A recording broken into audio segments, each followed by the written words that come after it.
Ya, ada saja pemirsa, ini ulah dari oknum nakal demi meraup keuntungan, status pasien positif COVID-19 pun dibuat supaya anggarannya turun. Siapa yang bermain? Itu akan saya jawab pemirsa. Sudah hadir lewat sambungan Zoom pemirsa dengan Bang Nasir Jamil yang merupakan dari Banggar DPR. Bahkan juga sudah ada Dr. Kunchoro Adi Puryanto, Ketua Perhimpunan Rumah Sakit Indonesia. Saya mau ke Bang Nasir Jamil lewat sambungan telepon. Bang Nasir, ketika Banggar kemudian sudah tahu bahwa ternyata ada celah-celah dari oknum nakal yang meng-markup dana supaya turun dana COVID-19, tapi status pasien diubah. Pertanyaannya, berapa banyak yang bermain seperti itu dan berapa besarannya? Caca, terima kasih. Tanpa mengurangi penghormatan kami ya kepada rumah sakit yang selama ini menangani pasien COVID-19 dan juga para petugas kesehatan, petugas medis yang menangani pasien COVID. Sebenarnya rapat pada hari itu sengaja kami mengundang Menteri Kesehatan, Menteri Pendidikan, Menteri Sosial dan juga Ketua Gugus Percepatan Penanganan COVID-19 Doni Munardo dan juga Menteri Keuangan serta senior Deputi Gubernur BI.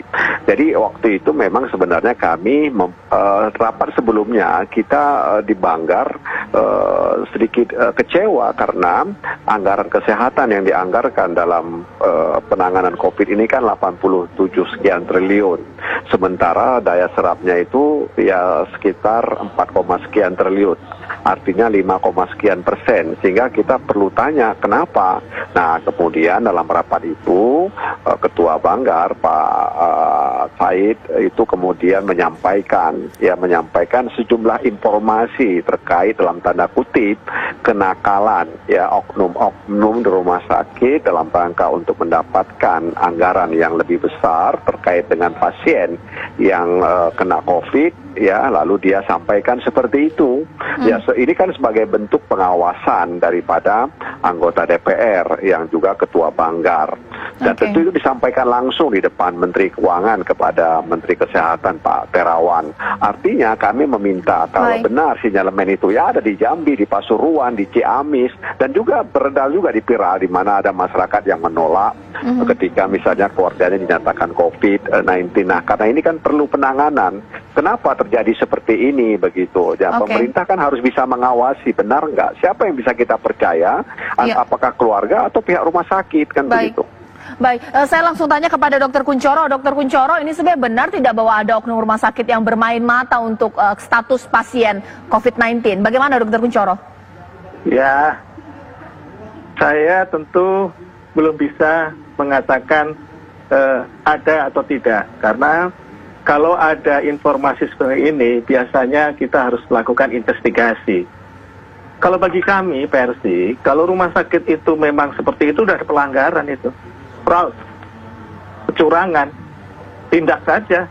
Tetapi tentu melalui klarifikasi, investigasi yang benar gitu bersama-sama gitu. Ya. Agar supaya itu tidak terjadi lagi gitu.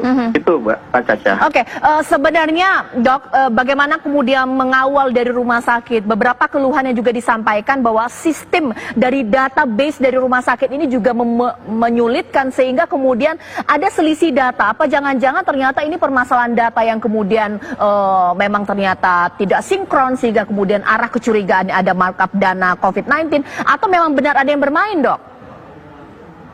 Saya sih di era sekarang, di era saat ini itu sudah banyak perubahannya ya. Di awal-awal tuh kayak kaget semuanya. Jadi itu memang ketika awal COVID ini berpotensi ada selisih dan sebagainya, tapi semakin sedikit. Lebih-lebih sistem informasi ini sekarang udah jadi satu nih, ya. Satgas sudah jadi satu, semua jadi satu, lembaga jadi satu. Jadi informasi yang berjenjang tentu di daerah kabupaten kota itu kalau nggak, ini kan dianukan oleh Dinas Kesehatan Kabupaten Kota terus berjenjang ke atas, itu sudah mulai teratur. Saya menyadari nggak sempurna ya, ada nggak sempurna, pasti ada selisih-selisih ketidaksempurnaan. Nah oleh karena itu kita mengajak semuanya, ini perang nih, musuhnya nggak kelihatan ya, semua saja masyarakat itu kita keroyok bareng gitu Pak. Baik, terakhir kemudian Bang Nasir Jamil singkat saja, kemudian kalau kasus ini diungkap juga harus tahu apa jangan-jangan ternyata karena kurangnya anggaran dari rumah sakit sampai mereka harus berbisnis atau mungkin jadi ada pihak besar yang kemudian bermain dari memainkan data sehingga bisnis COVID ini terjadi, Bang Nasir Jamil. Bang Nasir Jamil? Iya, saya nggak begitu dengar. Iya, Bang Nasir Jamil, sebagaimana kemudian DPR dan Banggar juga bisa mengungkap ini sehingga kemudian jelas yang bermain siapa, rumah sakit mana, dan kemudian menindak secara hukum?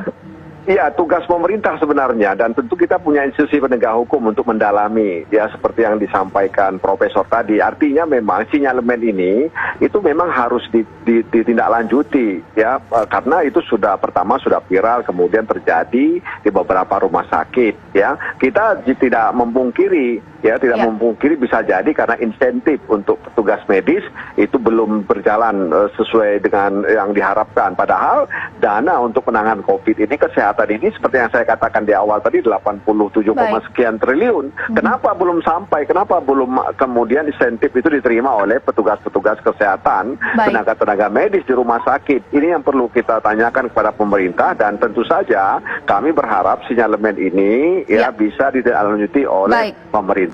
Baik, ini kita kawal bagaimana kasus ini akan berjalan. Terima kasih Bang Nasir Jamil, terima kasih Dr. Kunchoro. Ini menjadi akhir Apa Kabar Indonesia Malam. Saya Cica Anissa, terima kasih, selamat malam, sampai jumpa.